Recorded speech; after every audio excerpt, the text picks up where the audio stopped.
नमस्कार साथियों, गौरव ज्ञान धारा में आपका स्वागत है। कल अपने YouTube पे ला दिया था भूकंप और आज फटेंगे ज्वालामुखी। बिल्कुल सही टेलीग्राम पे पढ़ा था आपने। आज साथियों पढ़ने जा रहे हैं अपन रीट की इस दूसरी क्रैश कोर्स वाली क्लास के अंदर ज्वालामुखी। आज ज्वालामुखी की A to Z जानकारी इसके अंदर मैं आपको दे दूंगा, जिसमें अपन सबसे पहले पढ़ेंगे ज्वालामुखी से निकलने वाले पदार्थों से शुरू करेंगे। परिभाषा से कोई मतलब नहीं है, सभी जानते हैं ज्वालामुखी क्या है। पदार्थों से शुरू करते हुए फिर साथियों इसकी शब्दावली देखेंगे, क्या है, लावा के प्रकार देखेंगे, उसके बाद में जो आभ्यंतरिक आकृतियां हैं उनको देखेंगे। उसके बाद में आभ्यंतरिक आकृतियों को बिल्कुल अच्छी तरीके से समझने के बाद अपन इसका वर्गीकरण देखेंगे, जो सक्रिय ज्वालामुखी है, सुषुप्त है, वो वाले। और उसके बाद में विश्व के प्रमुख ज्वालामुखी देखते हुए इस क्लास को अंत कर देंगे। तो ये तो है वह चीज। आगे ट्रेलर बताओ है ना फिल्म, जो आपने ट्रेलर बता दिया कि ई क्लास में ओ ओपन वाला है, ठीक है। और ये जो इसकी पीडीएफ है, आप पूछा मत करें, आपको दे दी जाएगी टेलीग्राम के अंदर। कई जना तो हाल ही पूछे, गुरुजी टेलीग्राम को नाम क्या है? अरे टेलीग्राम वही है, गौरव ज्ञान धारा की स्पेलिंग सही लगाओ, सभी चीज वही है। चाहे ऐप कह दो प्ले स्टोर पे, वो भी इसी नाम से है, यूट्यूब चैनल भी इसी नाम से, टेलीग्राम भी इसी नाम से।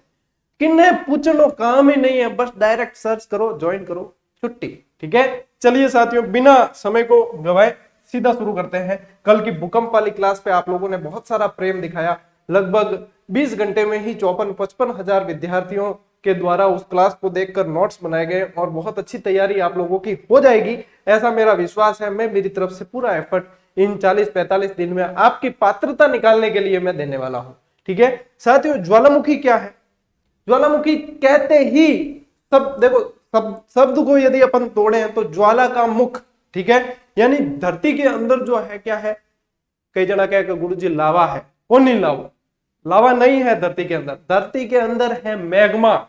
जब बाहर आ जाता है तब लावा कहलाता है। ठीक है, धरती के अंदर जो मैग्मा, यानी देखो धरती के अंदर सीधी सी बात है कि गर्मी बहुत ज्यादा है, तो वो ज्वलनशील पदार्थ है जो बाहर आने के लिए, उद्गार करने के लिए बहुत प्रयास करता है और वो फिर धरती के किसी ऐसे छिद्र से बाहर निकलता है, वो ज्वालामुखी कहलाता है, यानी उसका मुख है वो ज्वालामुखी। परिभाषा नहीं पूछी जाती कंपटीशन एग्जाम में।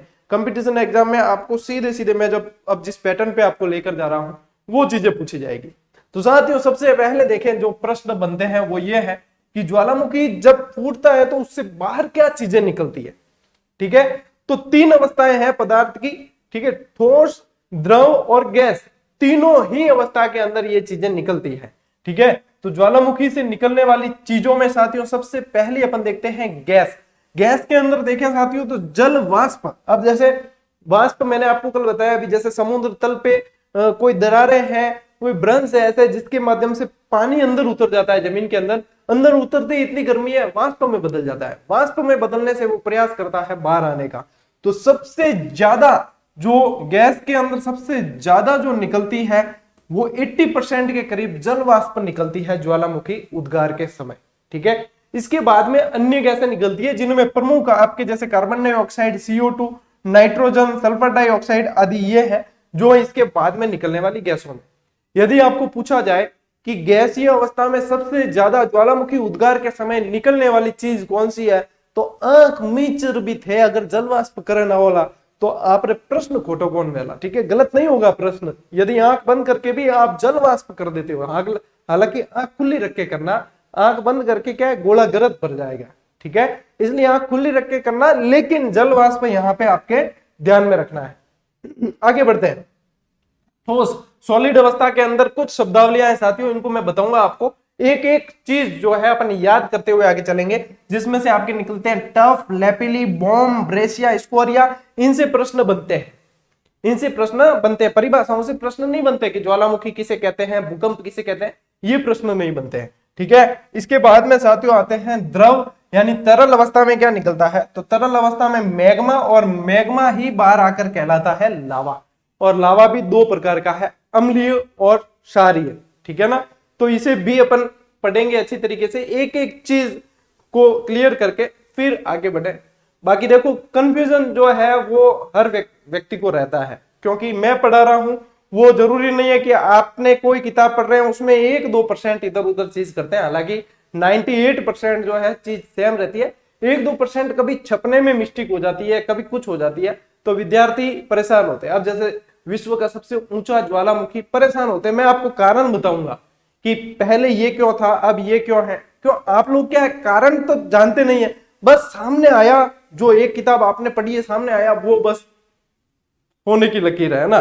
फिर बाद में, उसके बाद में फिर यदि कोई आपको सही भी बता देता है तो उसके पहले तो आप करते हो अपनी पूरी भड़ास पूरी निकालोगे, ठीक है, कि ये ऐसे कैसे, हमने तो ये पढ़ा है, ये पढ़ा। अब उसकी तह में जाना आपको नहीं आता है, आप प्रयास ही नहीं करते हो कि हम इसकी तह तक जाएं कि ये है। अगर पहले ये भी पढ़ते थे और अब ये पढ़ रहे हैं तो क्यों पढ़ रहे हैं, कारण क्या है। यदि कारण पता लगाओगे तो बहस करने की कहीं आपको आवश्यकता नहीं पड़ेगी। इसलिए मैं कहता हूं आत्मनिर्भर बनना सीखो। जहां पे भी कंफ्यूजन होता है वहां आत्मनिर्भर बनो। कोई भी आपको इतनी जिम्मेदारी कोई नहीं लेने वाला है कि मैंने पढ़ाया वो 100% सही है। सब प्रयास करते हैं, मदद कर रहे हैं, लेकिन कंफ्यूजन जहां होता है ना वहां पे आपको आत्मनिर्भर बनना है। लेकिन मैं तो ये कहता हूं कंफ्यूजन नाम के विकार के शिकार बनो ही मत। जहां कंफ्यूजन है उन चीजों को छोड़ो, आगे बढ़ो। बहुत सारी चीजें और भी पढ़ने की है। उस कंफ्यूजन के चक्कर में जो 1-2 मिनट का सवाल है, उस कंफ्यूजन के चक्कर में आप अपने कम से कम आधा घंटा 1 घंटा खराब करते हो, तो ये समझ लो आपकी आप अपना कितना बड़ा नुकसान कर रहे हो। वो प्रश्न आएगा नहीं आएगा कोई गारंटी नहीं है, आ भी गया तो कंफ्यूजन वाला है, वो डिलीट होगा रहेगा कोई पता नहीं है। लेकिन हम उस प्रश्न के पीछे 5 मिनट जहां देने थे वहां पे हमने दे दिया 1.5 घंटा, तो नुकसान कितना बड़ा है, इस चीज को ध्यान में रखना। साथियों आगे बढ़ते हैं। देखो अब अपन आते हैं जो ठोस वाली जो थी ना, ठोस के अंदर जो अपने को शब्दावली पढ़नी है, ठीक है। ठोस के अंदर जो ये टफ, स्कोरिया, ब्रेसिया वगैरह जो है, इनसे प्रश्न बनते हैं। ये क्या है, सबसे पहला है टफ। टफ क्या होते हैं, जब ज्वालामुखी फूटता है एकदम से उद्गार होता है तो धुएं का गुब्बार उठता है, ठीक है ना। धुएं के गुब्बार में अब जल वाष्प, मैंने बताया बहुत ज्यादा मात्रा में निकलती है। जल वाष्प के साथ में धूल और राख के कण उड़ते हैं, सबसे पहले उड़ेंगे। ऐसा तो है नहीं कि ये नहीं होगा। तो धूल और राख के जो छोटे छोटे पत्थर के जो बारीक कण होते हैं, जो धूल और राख के कण होते हैं, वो कहलाते हैं टफ, ठीक है। तो बारीक धूल और राख के जो कण होते हैं जो उद्गार के समय उड़ते हैं वो कहलाते हैं टफ, ठीक है। फिर लेपिली क्या है, लेपिली है साथियों मटर के दाने के आकार के कण। अब इसमें ही अलग अलग चीजें दे रखी है। अब यहाँ पे है ना आपके कंफ्यूजन देखो किसमें होगा, मैं बताऊं। एक तो होगा इस लेपिली में और एक मैं बताऊंगा इस स्कोरिया में। स्कोरिया जो है चने के आकार के जो कण होते हैं उद्गार के समय निकलते हैं वो है, और ये छोटे मटर के दाने के आकार के, ठीक है, लेपिली। तो इसे कैसे याद रखोगे, देखो लेपिली अपन पीस पुलाव तो खाते हैं ना, पीस पुलाव खाते हैं तो पी से क्या बनेगा, पीस, और पीस का मतलब क्या होता है, मटर, ठीक है। तो मटर के दाने के आकार के जो है वो लेपिली है, और स्कोरिया क्या है, चने के आकार के जो टुकड़े निकलते हैं वो स्कोरिया। स्कोरिया मतलब थोड़े सी जो है ये छोटे मटर के दाने के आकार के हैं, और स्कोरिया जो है थोड़े से इससे बड़े होते हैं, बस ज्यादा कोई अंतर नहीं है, ठीक है। अब देखो बम या बॉम्ब, ठीक है, बम भी कह दे और बॉम्ब भी कह दे, कई जना अलग अलग कह दिया करे, ठीक है कहीं बम। बम यानी कि मतलब एक दिमाग में बम कहते ही कुछ बड़ा सा दिमाग में आता है, ठीक है ना। एक तो क्या बंदूक की गोली, ठीक है, गोली यानी छोटा, बम, बम क्या है तो बहुत बड़ी चीज है, ठीक है ना। तो कुछ इंच से लेकर कई फीट तक बड़े चट्टानी जो टुकड़े होते हैं वो आपके कहलाते हैं बम, ठीक है। कुछ इंच से लेकर कई फीट तक चट्टानी जो टुकड़े होते हैं, बड़े चट्टानी टुकड़े, वो कहलाते हैं बम या बॉम्ब, जो उद्गार के समय लिखते हैं। ब्रेसिया क्या है, ब्रेसिया है साथियों बड़े तो है लेकिन नुकीले टुकड़े हैं, नुकीले चट्टान के टुकड़े हैं, ठीक है ना।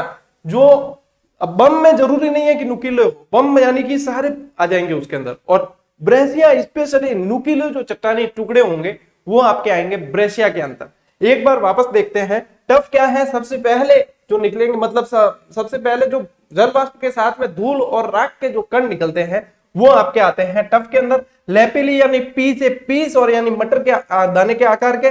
बम यानी कुछ इंच से लेकर कुछ फीट तक बड़े जो चट्टानी टुकड़े। ब्रेसिया, ब्रेसिया है आपके नुकीले टुकड़े हैं, ठीक है। और स्कोरिया क्या है, चने के आकार के टुकड़े। अब यहाँ पे आपके मैंने पीछे कोई कंफ्यूजन छोड़ा नहीं है, तो आप हूबहू याद कर सकते हो, इच्छा हो तो, ठीक है, या पात्रता निकालने की इच्छा होना तो याद कर सकते हो। उनकी नहीं इच्छा ही कौन है, तो जबरदस्ती तो कोई है कौन, ठीक है। चलिए अब आते हैं अपन मैग्मा और लावा पर। पहले ही बता दिया मैंने आपको, ज्वालामुखी के अंदर जब वो तरल पदार्थ है ज्वलनशील बिल्कुल है ना, आग की तरह लगता है, वो जो है वो तो है मैग्मा, और बाहर आ गया है वो ज्वालामुखी मुख से, बाद में कहलाएगा लावा। मारवाड़ी में और यूं घणों के करे, ठीक है, कोई ज्यादा ही लपड़ाई करे तो बिन क्या करे कि तू इतो लावो क्यों ले दो, ठीक है, इतो लावो ले दो क्यों, के लावा लेवाने किया कहीं, यूं कह दिया कर, जोधपुर साइड में घना किया करे कि लावा लेवाने गयो कहीं, ठीक है। तो ये लावा ये है। एक वो मैंने आपको मृत्यु के संस्कार में एक बताया था लोपा, ठीक है, कि कहीं लोपो देवाने की, यूं कह दिया करे कि जन लोपा क्या होता है, अग्नि संस्कार के समय दी जाने वाली मुखाग्नि जो होती है वो होता है लोपा, ठीक है। तो कहीं लोपा लेवाने की हो गई, यूं कह दिया करे मारवाड़ी में। मारवाड़ी बहुत प्यारी भाषा है, मारवाड़ी के बहुत सारे वर्जन है, अलग अलग खूब सारी चीजें अंदर, ठीक है। चलिए मैग्मा क्या है साथियों, उद्गार के समय धरातल के अंदर जो तरल पदार्थ होता है वो मैग्मा है। लावा क्या है, जब मैग्मा धरातल पर आ जाता है तो लावा है। अब लावा दो प्रकार का है, ठीक है ना, लावा दो प्रकार का है, एक तो है आपके अम्लीय लावा और एक है क्षारीय लावा, ठीक है। ये क्षारीय जो लावा है इसे पैठिक लावा भी कहते हैं। क्या कहते हैं, पैठिक लावा भी कहते हैं। अब इसकी क्या खासियत है, ये एक तो होता है गाढ़ा और चिपचिपा होता है। गाढ़ा होने के पीछे भी क्या कारण है, गाढ़ा होने के पीछे कारण है कि इसके अंदर सिलिका की मात्रा बहुत ज्यादा होती है। लगभग यदि माना जाए ना, लगभग माना जाए तो लगभग 80% सिलिका की मात्रा इसके अंदर होती है। अब देखो सिलिका की मात्रा है अंदर तो दिखती बात है कि ये गाढ़ा होगा। अब गाढ़ा है तो उसके उस गाढ़ा होने से क्या होगा, एक तो चिपचिपा है और एक गाढ़ा है, तो चिपचिपा और गाढ़ा चीज है तो वो आगे देखो धीरे धीरे जब धरातल पे आएगा धीरे धीरे फैलेगी, कम फैलेगी, यानी कि उसका जमाव जो है ऊपर की तरफ ज्यादा होगा, फैलेगा नहीं ज्यादा, ठीक है ना, वो ऊपर की तरफ ज्यादा बढ़ेगा। ये इसका जो अपने अम्लीय लावा है उसके अंदर ये होगा। तो यहाँ पे क्या है, ये पतला होता है और कम चिपचिपा होता है क्योंकि सिलिका की मात्रा इसमें कम होती है, इसमें लगभग 50% के करीब सिलिका की मात्रा होती है, तो ये जल्दी फैलेगा। अब पतली कोई भी चीज है, ठीक है ना, तो वो जल्दी फैलेगी। तो ये जो है अपने तस्तरी नुमा जो पठार होते हैं उनको बनाने में ये ज्यादा, और ये ऊंचे उठे हुए जो पठार होते हैं उनके निर्माण में ये काम आता है। ये ऐसी चीजें हैं साथियों, ज्वालामुखी से बहुत कुछ चीज सीखने को है। आग्नेय चट्टानों का वगैरह निर्माण जो है इसी ज्वालामुखी से ही होता है, लावे से होता है ये, ठीक है ना। ये जमने के बाद में क्या होगा, बाहर आके जमेगा और चट्टान बनेगा, बस। तो ये यहाँ पे आपको ध्यान रखना है। इसका एक अन्य नाम उपनाम कह सकते हो आप, जो पैठिक लावा भी कहते हैं। उम्मीद कर रहा हूं कि ये सारी चीजें जो है आपको समझ में आ रही होगी और हाथों हाथ याद भी हो रही होगी। मतलब ये समझ लो अपन इस टॉपिक से गुजरे हैं तो उसके बाद में आपके ये याद है, फिर आप अभ्यास में प्रश्न मिलाकर देख सकते हो कि हाँ बात तो सही है गुरुजी के, हाँ प्रश्न हमारे सही हो रहे, बस। और तो ज्यादा तो क्या करोगे, बच्चे की जान लोगे क्या, कुछ भी नहीं है। ज्वालामुखी, ठीक है, ज्वालामुखी की आंतरिक आकृतियां यानी आभ्यंतरिक। अब आंतरिक ये है बाह्य, ठीक है, ये कौन सी है, ये बाह्य है। अब बाहरी जो है उसको पहले देख लेते हैं एक बार, फिर आंतरिक। आंतरिक में बहुत कंफ्यूजन होता है आपके, और आप यदि पढ़ने भी जाते हो, बहुत व्यवस्थित ऑथेंटिक किताबें पढ़ते हो ना, उसके अंदर तो और भी शब्दावली का जाल जबरदस्त होता है। मतलब शब्दों का इतना जाल होता है कि समझ में नहीं आता। मैंने आपको उसमें से मंथन करने के बाद में मक्खन निकाल के दिया है कि ये था भाई आपके सार, ये चीज यहाँ पे दी है, और इसको मैं अभी समझाऊंगा भी आपको, वापस चित्र के माध्यम से बताऊंगा कि ये बस। इसके इर्द गिर्द आप चाहे कितने ही शब्द जोड़ दो, मेन जो निकलना है मसाला वो ये है, और ये याद करना है, ठीक है। अब चलिए बाहर देखते हैं, पहले बाहरी देखो। अंदर यहाँ पे चलेगा, यहाँ अंदर जो इसके होगा वो तो क्या होगा, मैग्मा, ठीक है, यहाँ मैग्मा होगा। ये जो है साथियों, ये नलिका आपको दिख रही है, यानी यहां से लावा, यहां से जो है मैग्मा ऊपर की तरफ निकलेगा, लावा बन के निकलेगा। तो ये क्या है, ज्वालामुखी पाइप कह दो चाहे ज्वालामुखी नलिका कह दो, ठीक है, ये ज्वालामुखी नलिका है। ये जो है छिद्र है, ज्वालामुखी छिद्र, ठीक है। अब ज्वालामुखी छिद्र दो प्रकार के हो गए वापस, एक तो हो गया क्रेटर और एक हो गया कल्डेरा। ये आपको पहले भी बताया था, ठीक है, एक हो गया क्रेटर, एक कल्डेरा। क्रेटर जो है वो छोटा मुख है, ज्वालामुखी का छोटा मुख, और यही जब बड़ा हो जाए, यही जब बड़ा हो जाए तो ये क्या कहलाएगा, ये कहलाएगा कल्डेरा। ठीक, सिंपल साधारण चीज है, कोई ज्यादा लोड नहीं लेना। दिमाग अपने क्या है, वैसे भी फ्यूज ज्यादा होता है, उड़ते ज्यादा है फ्यूज, तो अपने ज्यादा लोड भी नहीं लेना, ज्यादा लोड लेने से तो फ्यूज होगा। तो लोड नहीं लेना, ठीक है। ज्वालामुखी क्रेटर आ गया, ज्वालामुखी छिद्र हो गया, एक बात है। ज्वालामुखी शंकु क्या है, जब यहां से लावा निकलने के बाद में जैसे जैसे जमना शुरू कर देता है, जमना शुरू कर देता है, जो आकृति बनती है वो ज्वालामुखी शंकु है। बस ज्यादा लोड नहीं लेना है। अब आते हैं अपन आंतरिक आकृतियों पर कि आंतरिक आकृतियां क्या है। अब बैकोलिथ, फैकोलिथ, ये लेपोलिथ, ये है क्या, ये यहां से प्रश्न आया ना तो समझो कि गहराई से प्रश्न आया है और अपने सही हुआ है तो अपन बादशाह है। अब देखो क्या है, बैथोलिथ, ठीक है, 4 शब्द है इनमें, ये आंतरिक आकृतियों के 4 शब्द आपके इंपॉर्टेंट है। इसमें देखो सबसे पहले लेते हैं बैथोलिथ। बैथोलिथ का ब पकड़ना और यहां से ब से बड़ा यानी कि बड़े आकार के मैग्मा की जो गुंबदाकार आकृति है। अब ये बैकोलिथ फैकोलिथ जो भी बात चल रही है ये समझ लो जमीन के अंदर की बात है, आंतरिक यानी उसके अंदर जो आकृतियां बन रही है उसकी बात है, ठीक है। तो बैथोलिथ क्या है कि मैग्मा का जो मतलब बड़े आकार के अंदर जम जाता है गुंबदाकार आकृति, वो है आपके बैथोलिथ, ठीक है। बैथोलिथ क्लियर हो गया कि ब से बड़े आकार की जो आकृतियां हैं वो बैथोलिथ है, ठीक। अब इसको क्लियर कर दिया तब आगे बढ़े, ये तो हो गया क्लियर एकदम, ठीक है। अब आगे बढ़ते हैं कि लेपोलिथ। लेपोलिथ क्या है साथियों, मैग्मा का तस्तरी नुमा या प्याले नुमा जो जमाव होता है, तस्तरी नुमा या प्याले नुमा जो जमाव होता है वो तस्तरी नुमा, देखो राजस्थान में भी अपने तस्तरी नुमा पहाड़ियां है ना, गिरवा की पहाड़ियां हैं, ठीक है ना, तो वो इस तरीके से, तो तस्तरी नुमा जो अपने जमाव होता है वो आपके आ जाता है लेपोलिथ, ठीक है। लेपोलिथ में तस्तरी नुमा आ गया। अब लेकोलिथ क्या है, लेकोलिथ है छोटे आकार की गुंबदाकार आकृति, यानी कि ये तो है बैथोलिथ है ना, ये बड़े आकार की है, और लेकोलिथ लेको है, नेको है, यूं सोच लेना, लेको यानी नेको, नेको यानी छोटा, ठीक है। किसी शब्द के आगे इंग्लिश में भी देखे तो लैक लगता है, लैक यानी उसकी कमी बताता है, ठीक है ना, लैक ऑफ नॉलेज, जैसे मुझे थोड़ा कम नॉलेज है, ठीक है। तो ये इस तरीके के जो शब्द लैक लगता है आगे, वो जहां तक देखो इंग्लिश का कम नॉलेज है इसलिए ये कह रहा हूं, ठीक है ना। तो आप लोगों को ज्यादा पता होगा इंग्लिश के विद्यार्थी, मैं बेचारा हिंदी मीडियम से पढ़ा हुआ और हिंदी मीडियम में आगे हिंदी में ज्यादातर मैसेज भी किसी को लिखता हूं ना हिंदी में ही लिखता हूं। तो देखो हिंदी मीडियम वालों की तो देखो साधारण होते हैं, हमारा कोई ज्यादा लाग लपेट है नहीं, सादा सिंपल 2 रोटी और दाल वो वाले सिस्टम है, ठीक है।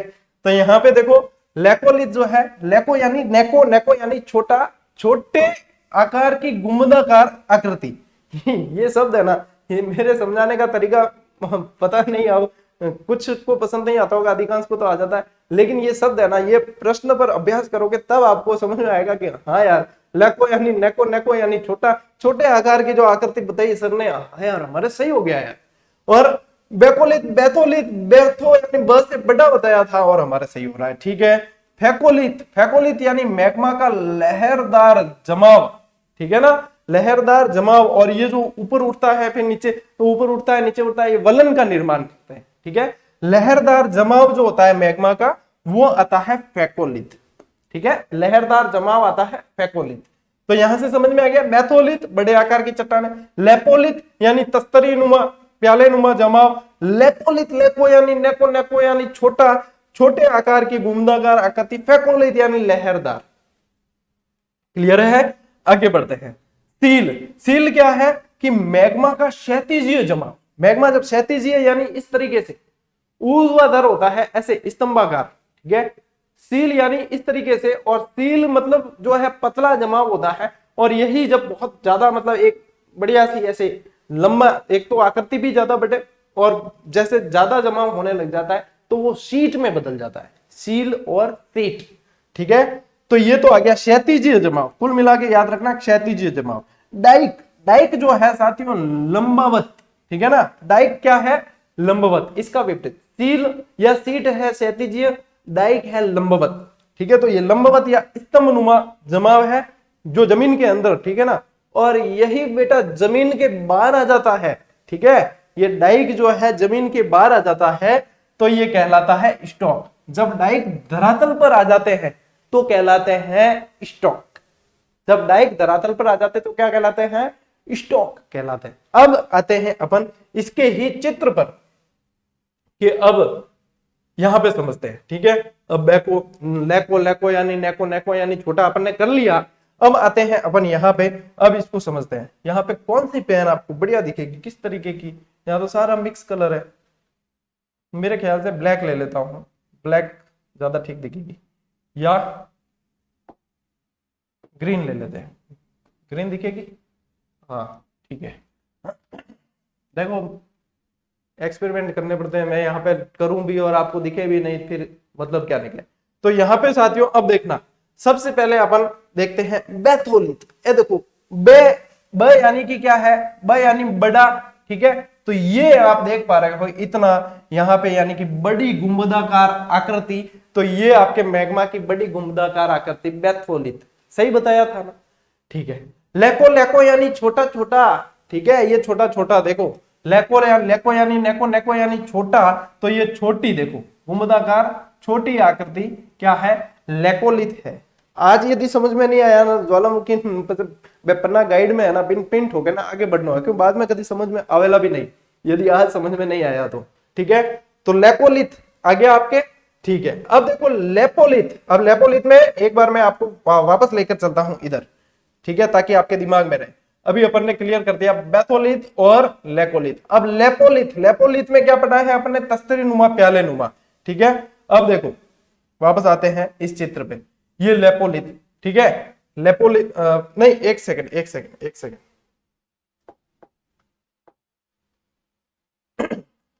हाँ सही है। फेकोलिथ में अपन ने पढ़ा है लहरदार, ठीक है, लहरदार। ये देखो फेकोलिथ में अपन ने क्या पढ़ा है, लहरदार पढ़ा है, और लेपोलिथ में क्या पढ़ा है, तस्तरी नुमा, ठीक है, तस्तरी नुमा या प्याले नुमा आकृति। तो ये जो है आपके अर्धचंद्राकार भी कह सकते हो इसको, तस्तरी नुमा प्याले नुमा आकृति लेपोलिथ, और फेकोलिथ में अपन ने पढ़ा है लहरदार। तो सही है, लगभग आकृतियां इसकी सारी। ये देखो सील जो है इसका क्षैतिज जमाव जो है वो आपके सील कहलाता है, ठीक है। और यही शीट, यही बाद में ये ज्यादा यदि मात्रा के अंदर हो गया तो फिर ये क्या कहलाएगा, शीट कहलाएगा। और यहाँ पे ये देखो डाइक, डाइक यानी जब इसका लंबवत, ठीक है ना, लंबवत जो जमाव हो जाता है तो वो कहलाता है डाइक। और यही डाइक जब जमीन के ऊपर निकलने लग जाते तब क्या कहलाते हैं, स्टॉक, तब क्या कहलाते हैं, स्टॉक, ठीक है। अच्छी तरीके से बाद में जब ये स्लाइड में शेयर करूंगा तब बाद में और अच्छी तरीके से देख लेना। चलिए मैं इसको क्या करता हूं, यहां से मिटा देता हूं जो मैंने एडिटिंग की थी इसमें, ताकि आपके लिए आसानी हो जाएगी इसको समझने में, ठीक है। तो ये लेकोलिथ, बैकोलिथ, फेकोलिथ, ये सारी चीजें आपको बता दी है अच्छी तरीके से।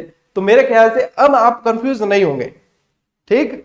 आगे बढ़े, चलिए अब आ रही है मेन चीजें। देखो मेन ही है, हालांकि कुछ भी मेन नहीं हो ऐसी कुछ भी नहीं है, सारी मेन है। लेकिन अब जो है इसका मुख्य वर्गीकरण है ज्वालामुखी के उद्गार के आधार पर वर्गीकरण। अब इसमें 3 ज्वालामुखी होते हैं, एक तो है सक्रिय, एक है सुसुप्त या प्रसुप्त कह सकते हो, एक है मृत। सक्रिय वो है जो एक्टिव, हमेशा एक्टिव रहते हैं, ठीक है, यानी कि हमेशा उसमें से या तो कोई ना कोई गैस निकल रही है, या लावा निकल रहा है, या आवाजें आ रही है, वहां पे पास जाना रिस्की रहता है, पास जाने नहीं देते हैं, क्योंकि उसमें कभी भी उद्गार हो सकता है, मतलब कभी भी एकदम से फूट सकता है, ठीक है। तो वो तो है सक्रिय। प्रसुप्त क्या है, प्रसुप्त या सुसुप्त कि कभी उद्गार हुआ था लेकिन भविष्य में वापस उद्गार होने की संभावना रहती है, उसमें मैग्मा की फीलिंग हो रही है अंदर, ठीक है, भविष्य में कभी भी उद्गार हो सकता है, वो है आपके प्रसुप्त या सुसुप्त।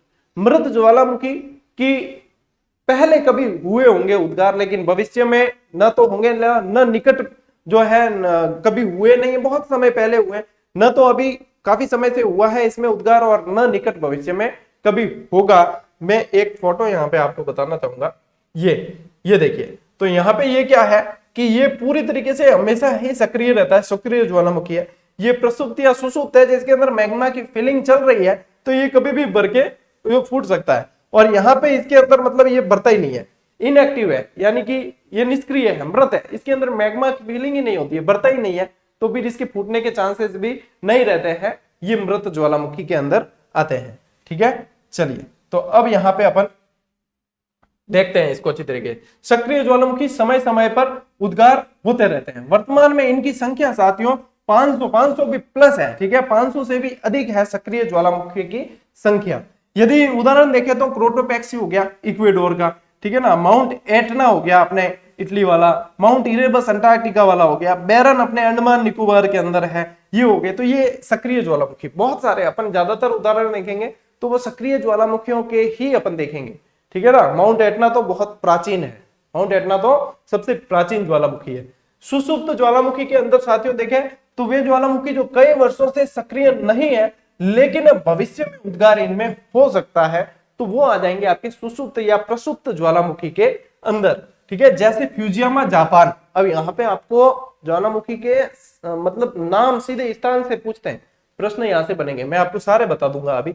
और विसुवियस इटली के अंदर है, नारकोंडम अपने अंडमान निकोबार वाला है। अब ये प्रसुप्त के अंदर आया है, इसको मृत के अंदर गिनते थे, लेकिन इसमें क्या हुआ कि 2004 के बाद में इसके अंदर कुछ एक्टिविटी देखी गई। 2004 की जो सुनामी आई थी ना, उसके बाद में इसके अंदर कुछ एक्टिविटी देखी गई, तो उसके बाद में इसको इस कैटेगरी में ले लिया। अब कई जना है ना बीरा वे डिटेल में तो जावे कौन कि क्या है, और सीधो गुरु जी हमने तो इसको मृत में पढ़ा है, आपने सुसुप्त में कैसे बना दिया, आप तो खोटा पढ़ा रहे हो, हैं आप तो गलत पढ़ा रहे हो। और कई बाणे विद्वान साथियों के साथी भी विद्वान होते हैं, वे भी क्या है गुरु जी तो खोटा पढ़ा है, फोकट में पढ़ा हुआ है तो मैं कहीं करो, तो खोटो पढ़ा। ये नहीं समझते हैं कि गुणवत्ता यही चीज है। आप लोग गहराई में जाते नहीं हो, उसके बाद में आपको तो मतलब वही जो डर्रे पर चल रहा है ना, वही चीज अगर दे दी जाए तो उसका कोई ऑब्जेक्शन नहीं होता, बस चलते रहो, वह वाली चीज है।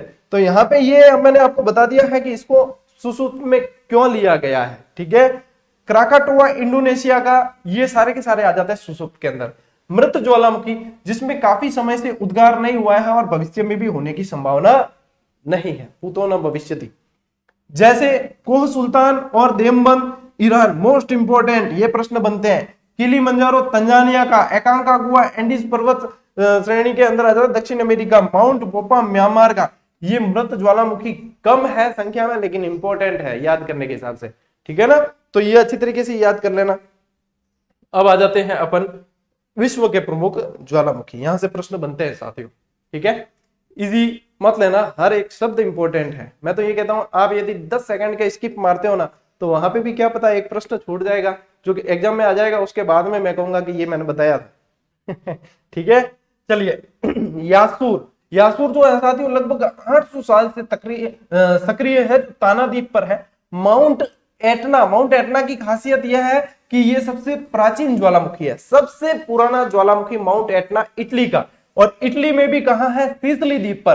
तो ये गहरा प्रश्न आएगा तो पूछेंगे कौन से द्वीप पर है, सीधा आएगा तो पूछेंगे कि इटली के अंदर है, ठीक है, कहां है, इटली के अंदर। यदि पूछते हैं तो फिर आपके आ जाएगा कौन से द्वीप पर है, जैसे सिसिली पर भी है, कुछ लेपारी द्वीप पर भी है, इसके स्ट्रामोली वगैरह है ना। तो देखो ये आगे आपके अपने स्ट्रामोली आपके लिपारी द्वीप पर है, इटली के अंदर ही, ठीक है, ये भी इटली के अंदर है। भूमध्य सागर का प्रकाश स्तंभ कहा जाता है मोस्ट इंपोर्टेंट, ठीक है, ये मोस्ट इंपोर्टेंट प्रश्न है कि भूमध्य सागर का प्रकाश स्तंभ किसे कहा जाता है, तो स्ट्रामोली को भूमध्य सागर का प्रकाश स्तंभ कहा जाता है। सबसे ज्यादा जो ज्वालामुखी और ये अपने भूकंप वगैरह देखें तो प्रशांत महासागर के अंदर आते हैं, ठीक है। प्रोटोपैक्सी क्या है साथियों, इक्वेडोर के अंदर है, ठीक है ना। ओजस डेल सलेडो के बाद सबसे सक्रिय ज्वालामुखी। अब यहाँ बहुत विद्यार्थी कंफ्यूज होते हैं, मेरी बात सुन लो अच्छी तरीके से, कि पढ़ते आए काफी समय से कि प्रोटोपैक्सी जो है सक्रिय, विश्व का सबसे ऊंचा सक्रिय ज्वालामुखी है, ठीक। एग्जामिनर सवाल बनाकर भी आपको प्रोटोपैक्सी को सही मान सकता है, लेकिन वर्तमान में हम देखते हैं अब कि जैसे जैसे पढ़ने का स्तर बढ़ा तो इसको पता लगाया कि इसके पीछे क्या कारण है। ओजस डेल सलेडो यदि ऊंचाई देखी जाए तो ओजस डेल सलेडो की ज्यादा है, लगभग 7000 मीटर के समथिंग है, ठीक है ना, 6800 और समथिंग कोई है ओजस डेल सलेडो की, और 5800 के समथिंग कोई है अपने प्रोटोपैक्सी की। तो यदि सीधा सीधा देखा जाए तो ऊंचाई ओजस डेल सलेडो की ज्यादा है और प्रोटोपैक्सी की है कम। तो प्रोटोपैक्सी को क्यों मानते हैं सक्रिय के अंदर सबसे ऊंचा, और इसको ओजस डेल सलेडो को कई जने नहीं मानते, कई जने अब मानते हैं। मैं कारण बताता हूं। अब वर्तमान में यदि देखा जाए ओजस डेल सलेडो सबसे ऊंचा सक्रिय ज्वालामुखी है। कारण यह है साथियों कि 1994 के बाद, 1994 के बाद, ठीक है ना, ये चीज समझना, नहीं तो फिर 1994 से पहले इसे भी रखा जाता था, ओजस डेल सलेडो को भी सुसुप्त ज्वालामुखी के अंदर, ठीक है। सुषुप्त ज्वालामुखी के अंदर रखा जाता था कि भविष्य में कभी उद्गार होने की संभावना है। तो सबसे ऊंचा विश्व का सक्रिय ज्वालामुखी किसे मानते थे? कोटोपैक्सी को मानते थे। और कोटोपैक्सी से कई एग्जाम में सवाल बना है, इसे माना है सही, भविष्य में भी बन सकता है, मान सकते हैं, मैं नहीं कहता कि इसे नहीं बनाएंगे, ठीक है। लेकिन 1994 के बाद में इसके अंदर से नाइट्रोजन ऑक्साइड और सल्फर डाइऑक्साइड के निकलने के प्रमाण देखेगा, वर्तमान में भी ये सक्रिय अवस्था में देखने को मिलता है। तो इस वजह से अब इसको सक्रिय ज्वालामुखी के अंदर ले लिया गया है और ये अब विश्व का सबसे ऊंचा सक्रिय ज्वालामुखी है। ओजस डेल सलेडो की बात हो रही है, दक्षिण अमेरिका, ठीक है ना, ओजस डेल सलेडो की बात हो रही। कई जगह इसकी ऊंचाई जो है 7084 मीटर भी बताते हैं, 6800 लगभग 7000 मीटर है, ये समझ के चले आप। तो ये है, ठीक है। अब मेरे ख्याल से आपके अब समस्या नहीं होनी चाहिए, दोनों को दोनों दक्षिण अमेरिका महाद्वीप के अंदर। अब आपको बता दिया है क्लियर खोल करके, बात यह है, तो पूछे नहीं बार बार गुरुजी मैं वो पढ़ियो सही क्यों है, मैं वो पढ़ियो सही क्यों है। मैं ये सवाल सबसे ज्यादा देखने को पड़ता है, हमने ये पढ़ा सही क्या है, मेरे हिसाब से जो सही है वो मैं यहाँ पे बता देता हूँ, तो ये सवाल बनता ही नहीं है। फिर या तो आप अपने स्तर पे पता लगा करके हाँ इन दोनों में से ये सही है, जो भी लगता है वो मानो। मैं नहीं कहता कि मैं बता रहा हूँ वही मानो, मैं मेरी तरफ से पूरा बताने की कोशिश करता हूँ। अब आते हैं मोना लोआ। मोना लोआ क्या है साथियों? मोना लोआ जो है हवाई द्वीप यूएसए के अंदर है। इसको इसलिए पढ़ते हैं क्योंकि ये विश्व का सबसे विस्तृत यानी सबसे बड़ा ज्वालामुखी है, विस्तृत यानी फैलाव इसका सबसे ज्यादा है, ठीक है ना। तो ये मोना लोआ जो हवाई द्वीप का है। माउंट इरेबस, माउंट इरेबस जो है, इरेबस भी कहते हैं, एब्रूस भी कहते हैं, तो ये अंटार्कटिका का एकमात्र सक्रिय ज्वालामुखी है। अंटार्कटिका का एकमात्र सक्रिय ज्वालामुखी है माउंट इरेबस, ठीक है। फिर है क्यूक्स कॉमेट। क्यूक्स कॉमेट जो है साथियों मैक्सिको का एक बहुत सुंदर छोटा सा शहर है प्यूबला। प्यूबला के अंदर ये ज्वालामुखी, और ये विश्व का सबसे छोटा ज्वालामुखी पढ़ने में आता है। विश्व का सबसे छोटा ज्वालामुखी जो 13 मीटर तो है लंबा और 23 मीटर है चौड़ा, तो ये विश्व का सबसे छोटा ज्वालामुखी पढ़ने में आता है, ठीक है। ये तो हो गई खास खास। अब अपन देखते हैं ज्वालामुखियों के सीधे ही स्थान कि कौन सा कहाँ है, सीधा प्रश्न जो बनता है, ठीक है। थोड़ा फोटो भी जा देख लो थे, कहीं फोटो देखो ना राजी गणा वो। तो ये माउंट एटना है, सबसे प्राचीन माना जाता है। ये कोटोपैक्सी है, ठीक है ना, जो ओजस डेल सलेडो के बाद में अब सबसे ऊंचा है। और ये है मोना लोआ जो सबसे विस्तृत माना जाता है, सबसे बड़ा ज्वालामुखी हवाई द्वीप पर, ठीक है। अब देखो, अब एक एक देख लेते हैं। कोटोपैक्सी जो है सक्रिय ज्वालामुखी है इक्वाडोर का, ठीक है। ये सारणी बहुत अच्छी तरीके से याद रखना। एटना जो है, माउंट एटना सक्रिय ज्वालामुखी है जो कहां है? सिसिली द्वीप पर। स्ट्रोमोली भी सक्रिय ज्वालामुखी जो लिपारी द्वीप पर है। लिपारी द्वीप भूमध्य सागर। वेसुवियस, वेसुवियस लिखा हुआ है, वेसुवियस जो है प्रसुप्त ज्वालामुखी के अंदर नेपल्स की खाड़ी इटली के अंदर है। किलिमंजारो साथियों प्रसुप्त ज्वालामुखी है और तंजानिया के अंदर है। ओजस डेल सलेडो अब सक्रिय के अंदर आ जाता है, अर्जेंटीना और चिली की बॉर्डर पर है। कैमरून पर्वत सक्रिय ज्वालामुखी के अंदर आ जाता है, कैमरून अफ्रीका के अंदर। और बजमैन ज्वालामुखी जो है वो प्रसुप्त के अंदर आ जाता है, ईरान के अंदर। फ्यूजियामा मोस्ट इंपॉर्टेंट है, प्रसुप्त ज्वालामुखी आ जाता है जापान के अंदर। क्राकाटोआ सक्रिय ज्वालामुखी में आ जाता है इंडोनेशिया के अंदर। चिम्बेरेजो शांत यानी मृत ज्वालामुखी आ जाता है इक्वाडोर के अंदर। माउंट पोपा शांत ज्वालामुखी म्यांमार के अंदर। मोना लोआ सक्रिय ज्वालामुखी हवाई द्वीप के अंदर, ठीक है। और है तुनगुराहुआ सक्रिय ज्वालामुखी इक्वाडोर के अंदर। एकांकागुआ मृत ज्वालामुखी है, मोस्ट इंपोर्टेंट है चिली के अंदर, क्योंकि मृत ज्वालामुखी में सबसे ऊंचा ज्वालामुखी है वो एकांकागुआ है, ठीक है। फिर देनाली या मैकिनले सक्रिय ज्वालामुखी है अलास्का के अंदर। देमबंद ईरान के अंदर है, को सुल्तान भी ईरान के अंदर है। उबिनस सक्रिय है पेरू के अंदर। ताल ज्वालामुखी सक्रिय है फिलीपींस के अंदर। कई जगह इसको सबसे छोटा ज्वालामुखी भी बताया गया है। ग्लेरस सक्रिय ज्वालामुखी है कोलंबिया के अंदर। एरेबस सक्रिय ज्वालामुखी है अंटार्कटिका के अंदर, ठीक है ना। विलारिका सक्रिय ज्वालामुखी है चिली के अंदर। पोपोकटे नाम भी कैसे देखो, पोपोकटे पेटल सक्रिय ज्वालामुखी मैक्सिको के अंदर। शास्ता पर्वत सक्रिय ज्वालामुखी यूएसए के अंदर। बैरन सक्रिय भारत के अंदर। नारकोंडम प्रसुप्त भारत के अंदर। पिनाटुबो सक्रिय फिलीपींस के अंदर। सेंट हेलेन सक्रिय यूएसए के अंदर। और ये देख लेना एल्ब्रूस रूस के अंदर वगैरह, ठीक है। तो ये आपको याद करने हैं। अब जो नए नाम दिख रहे हैं ना, वो हालांकि सवाल कम बनते हैं उनमें से, लेकिन एक दो बार नजर मार लेना। जो मेन मोस्ट इंपोर्टेंट जैसे एटना स्ट्रोम्बोली जो मोस्ट इंपोर्टेंट है ना, वो तो मैंने आपको अगली इस पिछली स्लाइड पे दे दी है। ये यहाँ पे, ये यहाँ जो आपको दिए हैं मैंने, ये आपके मोस्ट इंपोर्टेंट ज्वालामुखी वो ये है, ठीक है ना। इसके अलावा मैंने आपको ये इस स्लाइड के अंदर इस स्लाइड के अंदर इसमें पूरी जो आपके विस्तृत बता दिए वर्गीकरण के अंदर, तो वो भी आपके व्यवस्थित तरीके से आ गए हैं। ठीक है, तो मेरे तरफ से अपनी जो इस क्लास के अंदर आपके ज्वालामुखी वाली क्लास है, इसमें अपन ने लगभग कंप्लीट ज्वालामुखी पढ़ ली है। इसके अलावा देखो दायरा जितना भी बड़ा हो कोई मना ही नहीं है, लेकिन जो चीज हमेशा याद होनी चाहिए, मुख्यतया जो सवाल बनते हैं 80 से 90% वो मैटर आपको दे दिया है। ठीक है साथियों, कल पढ़ेंगे अपन सौर मंडल। ठीक है, सौर मंडल के अंदर वही ये अब थोड़ी सी मतलब क्लास जो है शॉर्ट एंड स्वीट होगी लेकिन इंपॉर्टेंट होगी। ठीक है, क्योंकि ज्यादा पूरा सब मैं ये नहीं करूंगा, मैं पूरा तो करूंगा सौर मंडल 3 दिन में पढ़ाऊं। ठीक है, लेकिन सौर मंडल अपन 1 दिन में पढ़ेंगे नहीं, सॉरी गलती से बोल दिया, अपन सौर मंडल को कल याद करेंगे। ठीक है, याद कैसे करना है, क्रम कैसे याद करना है, सूर्य से दूरी के आधार पर, पृथ्वी से दूरी के आधार पर, छोटे से बड़े के आधार पर, ये सारी चीजें। ठीक है, ग्रहों में से क्या क्या सवाल आते हैं, वो सारी चीजें मतलब याद करने के उद्देश्य से क्लास मिलेगी। तो बिल्कुल अच्छी तरीके से सूर्य को पढ़ेंगे और सूर्य के सारे आसपास चक्कर लगाने वाले ग्रहों को, सौर मंडल को कल पढ़ते हैं। आगे ऐसे कैसे आपके मतलब मैं समझ रहा हूं जहां तक 20 जुलाई तक तो आपके बहुत सारा लगभग मतलब काफी सारे टॉपिक हो जाएंगे क्लियर। एसएसटी तो आपकी मुट्ठी में होगी। फिर सेकंड ग्रेड का जो बोल रहे हैं विद्यार्थी के सर सेकंड ग्रेड भी कर दो, बंद मत करो, कोई कहे गुरुजी फर्स्ट ग्रेड की हिस्ट्री पढ़ा दो हमारे लिए। भाई ऐसा है कि आप लोग तो हो लाखों में, है आप लोगों को लाखों में, मैं बापड़ो एक जीव और थे इतना जना, और उसमें भी यहाँ पे यदि मैं कंजूसी करूं पढ़ाने में, मैं वो क्लास देखो, क्लास आपको रोज कोई ना कोई मिल रही है। वीडियो आज एक दिन भी ऐसा नहीं जब आपको वीडियो नहीं दिया।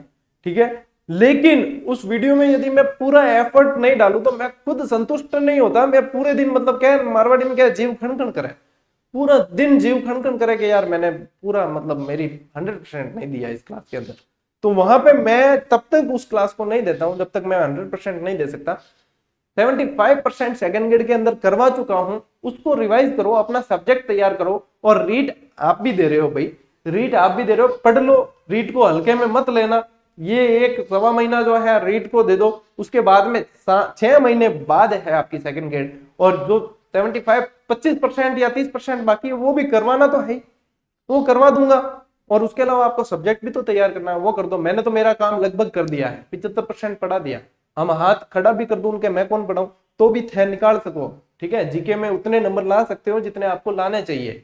अब मेहनत आपकी है तो सपोर्ट करो थोड़ा सा, ये थोड़ी अधीरता मत दिखाया करो। विद्यार्थियों में अधीरता आजकल बहुत है, सब अपना हित देखते हैं कि मेरा ये कमजोर है, ये पढ़ा दे तो छुट्टी। लेकिन हमें सबका हित देखना पड़ता है भाई। रामलाल के कौन सा पढ़ना है, श्यामलाल के कौन सा पढ़ना है, गीता के कौन सा पढ़ना है, कमला के कौन सा पढ़ना है, भाई हमारे लिए सभी बराबर है, सबको देखकर क्लास देनी पड़ती है। तो इस बात को समझे, जब आप मेरी जगह या मेरे जैसे प्लेटफॉर्म पे होंगे तब इस बात को समझोगे कि हाँ वास्तव में कितनी परिस्थितियां कैसी रहती है। कई जने कहते हैं क्लास बंद करने के लिए दबाव बनाए जाते हैं, बंद तो नहीं कर रहे हम भाई, दुश्मनियां हो रही है लेकिन फिर भी बंद तो नहीं कर, सपोर्ट वाले भी खूब जने हैं। तो कई लोग नहीं भी चाहते हैं कि क्लास हम दें नहीं दें, वो सारी चीजें चलती रहती है। चलो चलिए मिलते हैं अगली क्लास के अंदर, पढ़ो बढ़िया से, मौज करो, राज करो। मिलते हैं अगली क्लास में, तब तक के लिए राम राम, जय हिंद।